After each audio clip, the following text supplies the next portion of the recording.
The Beatles' final period as a band was famously marked by tension and conflict. Following the fraught recording sessions for the White Album in 1968, which included a brief departure by Ringo Starr, the strained atmosphere carried over into the Get Back sessions, ultimately leading to the creation of their final album, Let It Be. Recording for Let It Be began in January 1969 at Twickenham Studios.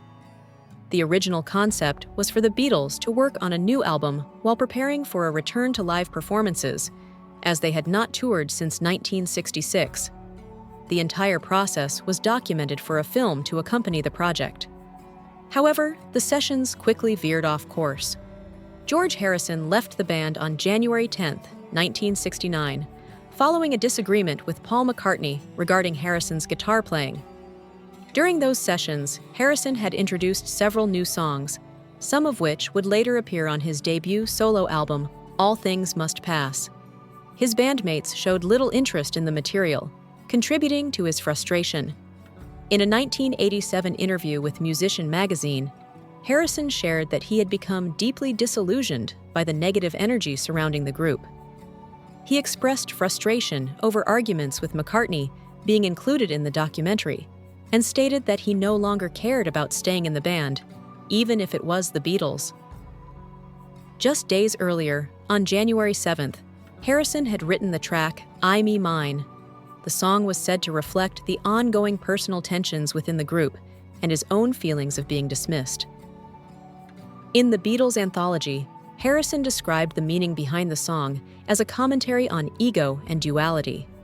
He explained that I Me Mine referred to the contrast between a limited, individual sense of self and a more unified collective identity, suggesting that true peace came when the smaller self merged into a greater whole.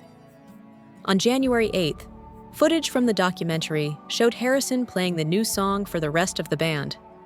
However, Paul McCartney and John Lennon did not seem particularly interested or enthusiastic about it.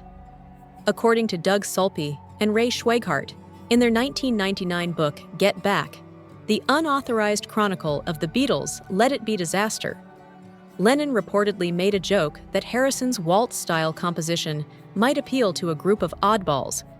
They also claimed that Lennon dismissively told Harrison that the Beatles were a rock and roll band and had no room for a Spanish waltz in their repertoire.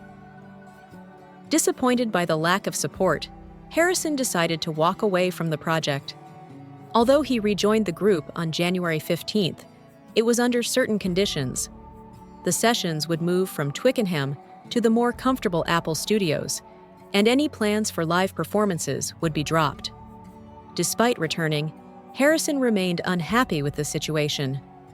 This episode appeared to signal the beginning of the end for the Beatles. Later that year, following the completion of Abbey Road, Lennon privately informed the others that he wanted to leave the band, referring to it as a divorce. The group's split became public in April 1970.